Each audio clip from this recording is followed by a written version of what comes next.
did some really good things on offense, moving the ball, shot the ball pretty well. Defense wasn't bad. They hit 3 threes late in the game. Or not only would they have been in the 50s like we wanted, but our percentages would have been down, and 2 of them were long range. And yet, as I said, you couldn't defend the breakaways, and that would hurt us. So turnovers are going to be an issue Saturday. They're going to be an issue next Wednesday, next Saturday, until we get it straightened out on a consistent basis and value the ball a little bit more. On a positive, you win a game by 13 and against a team that played pretty well, that just took Ohio State to the buzzer, and we're just going to build on that. As far as Michigan goes, probably one of the more talented teams in the league. If you look at just talent, and they are trying to figure out how to play together. They've had different lineups, and we've gone through some of that, a lot of it last year. I think,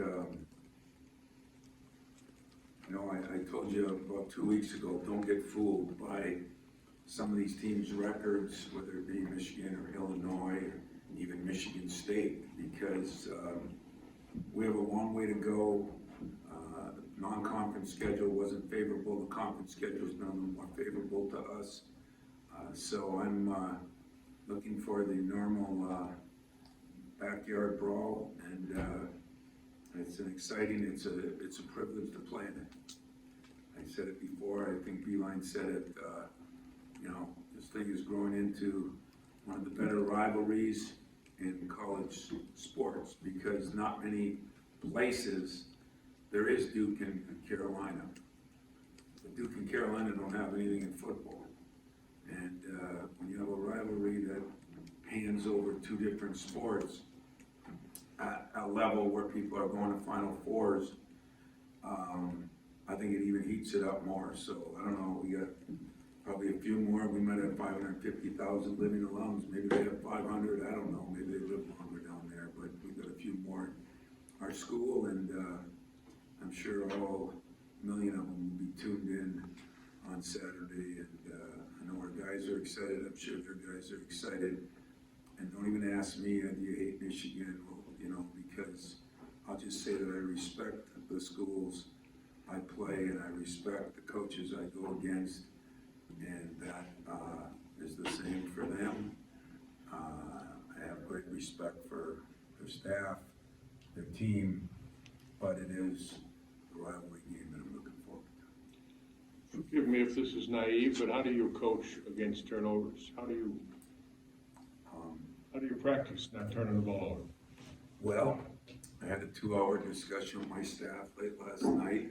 It wasn't about Michigan, it wasn't about the game we just played, it was about just that. And some of it is individuals, so we met with some of them last night and this morning. Some of it is about, when you do that on a regular basis, the coach has to, he falls into the blame. How do you coach? I don't know, but I haven't done a very good job. And so I got to do a better job. They got to do a better job. Maybe the key word to all this, we got to do a better job. And I think we spent very seldom on the Michigan State week, when you only have a couple days prep, you get to do this. But we spent the first part of the morning on our offense and the turnovers, and going through everything with them, instead of our defense or on Michigan's offense or all the things you normally do. So we had a little extra session today. We went over it, we covered it, talked about it, tried to get in their minds, well, why are they doing this, or why are they seeing that? And some of it is casualness, some of it is trying to do too much, trying to make home runs instead of singles. Would be a better phrase for you, Fred. Maybe you'd understand that. And I think we've got to do a better job as a coaching staff. So when I say we, everybody, all 25 people in that room today, have to understand that. Because if that was just normal, just 10-12 normal, maybe have another win, definitely have some better games and would have played a lot better, scored a lot more points, had a lot more fun. So I think, I don't want to not give credit to Baylor or Loyola or Nebraska, the teams that turned us over 19, 20 times. Some of it is them. Nebraska is one of the best at turning people over, but a lot of it was us, and I take full responsibility for that. Tom, when you see a team like Michigan right now that's clearly struggling to make everything kind of fit and work, and you know what lineups work best, all that kind of stuff, is this a game where you feel like maybe you can dictate the rotation a little bit more as opposed to saying react to what they're doing, you know, whether you're going big, whether you're going small, is this something you can dictate a little bit more? Well, I think with my team, we can dictate a lot of things on a lot of teams because we can go big, we can go small, we have been playing 9 and 10 players. It's not something that's new to us. So that part is really exciting to me. As far as their struggles, you know, when you look at it, Arizona, Seton Hall is a very, very good basketball team, as we all know. And, you know, everybody looked at the loss to Minnesota because we're not used to Minnesotas and Northwesterns and being real good teams. And at Rutgers, if, you know, remember there's another team that didn't have half their team at the beginning of the year. And guy that went, what did he get, 24 points? Baker, he's a hell of a player. He missed half the season. So that is confusing because it's hard in the scouting reports. It's hard to pull up film on him, and you don't see this guy, and all of a sudden he's going 11 for 15 or whatever he went. So I don't look at Michigan as they've not lost. You know, they've beaten some. Hey, they beat Nebraska by 100. You know, and we barely got by them. So I look at it as they're trying to find their rotation. They've changed it a little bit with Ibate and moving him in as a starter. They've getting their point guards situated as we are too, to try to figure out that a little bit. And I think they're a little younger than we are, and they're just adjusting. But this is a very talented, well-coached, they run good stuff team, and we've got to play our best. Have you heard anything from them on, they were obviously missing a bunch of guys, is everything on right now as scheduled? No. Now, in a rivalry game, do you think that Juwan's going to call, hey, Tom, by the way, I'm practicing this guy today and I'm not practicing? Kind of a dumb question. I haven't heard anything. I wouldn't expect to hear anything. You know, I don't mean that sarcastically. It's obviously different circumstances with everything too. Yeah, you know but these what guys, I mean, right now, Northwestern was missing a guy I didn't know until the game started. You know, I don't expect to know anything on anybody. I told you, that is one of the hard things about this job right now for everybody. We don't know who's playing. You watch film or you see a team that didn't play well and you say, then you find out they're missing 2 guys. Now, they weren't missing any starters, but they were missing a couple of key guys. And they still gave Rutgers in a game that Rutgers played awfully well, shot awfully well. They gave them a run for their money. So anybody that thinks this isn't a good Michigan team is crazy. And they've lost a game that they probably shouldn't have at home. Lost 2 home games that I know of, right? And either one of them, I don't think they should have lost, but they did. And give Minnesota a lot of credit, give Seton Hall a lot of credit, but they're trying to find themselves a little bit too. But it is an extremely talented team that, as I said about Michigan, I said it about Illinois, and had a lot of injuries. Come February and March, those teams will be very, very, very, very good. It could happen a lot earlier, it could happen this week for both of them, and they get on a run, and it could happen a little later. I don't know that, but I don't know who anybody has anymore between COVID, transfers. So what it has caused for me is a little bit more concern for my own team. You know, let's do our job and play whoever they put on the field. As a follow to that, just with the current I guess what the change that happened, how would that go if, you know, they didn't have enough bodies? It was more about whether or not the game would be on than who they would have. Oh, You know, I'm how would sorry, that, how would that, No, I didn't hear anything about that. How would it's supposedly the Big Ten rule is if you have 7 scholarship players and you got a coach. Now, you know, I wasn't sick last night, but there's a lot of people out there that thought I was sick last night, you know, so I understand that too. But, that's the rule, but there is a little caveat on the bottom of that rule that if, there's always an open door to it, you know? And so I have no idea. I mean, I think Michigan wants to play the game as bad as we want to play the game. If they don't have enough players and they postpone the game, they postpone the game. I have heard nothing on that. I would think that the guys that were out the last game with the new rules, if they're vaccinated, you know, I don't know that either. I don't think any of us know anything about anybody. So I got no problems with my own team. You know, we're gonna schedule to play the game. If that happens, it'll be great. And if it doesn't happen, it'll be postponed. Marcus, last year struggled against Hunter a little bit, and I'm wondering, he's had some success against formidable big guys to this point. Are you looking forward to sort of as another measuring stick for him? Yeah, I am. I'm seeing it about the growth. I mean, he had some success against Kofi, but he did struggle a little bit. Now, Julius played pretty well against him on the other hand. I mean, and I think this is a game Marty's gonna play more, you know, so we need to wear some people down too. We need to use what our strengths are, and our strengths are depth. But, you know, Hunter played well the other night. Bate is getting better, I think, every game. Like us, point guard play, and I think Brooks is one of the best players, two-way players, three-way almost, because he does it on offense and does it on defense. And I think he's the glue to their team. So I think he's one of the best offensive guys. I think he's one of the best defensive guys. But I do think he might be, if not the best, one of the best in the league glue guys. He just seems to never get frustrated. He does his job. He's been through 2 different coaches. He's had success with both. They're lucky he came back because he is I think, a very instrumental part of this team. You've got a couple seniors and Gabe and Marcus that have been through a lot of these games. How valuable is having guys like that? I think it's a rivalry. Well, that's what we told our freshmen, you know, if you don't understand the rivalry, you gotta talk to your upperclassmen. But I think it's valuable, you know, I know it's valuable, just like I know all the phone calls that I'll get tonight and tomorrow from the former guys, and I'm sure they'll do the same thing. I mean, so it makes it so cool.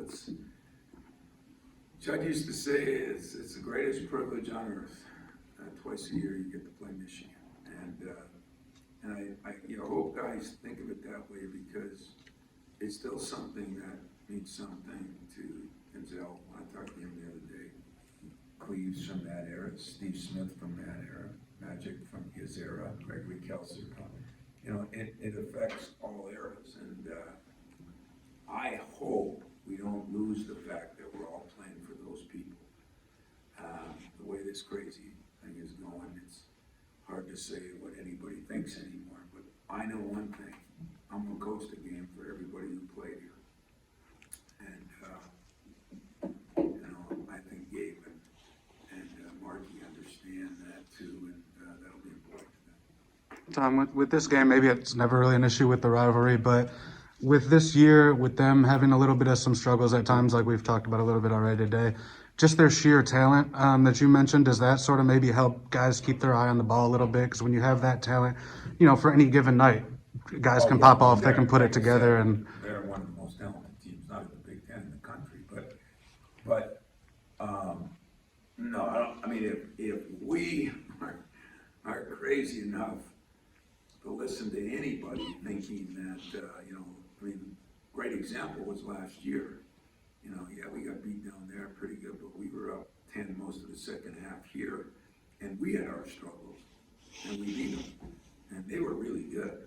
So rivalries, as they say, throw up the scores, you know, but rivalries in basketball, where one team gets hot and changes everything, is a little different than even football. So I'm more nervous about this game than any of them, because I think they're really good. I think the place will be rocking. I think it'll be a great environment, and, I don't know, I guess, I wouldn't say their backs are against the wall, but I guess it is there's a sense of urgency. Our job is to match that sense of urgency for the same reasons, and that's what we'll try to do. I think long ago you got over it when fans were calling you a little midget there.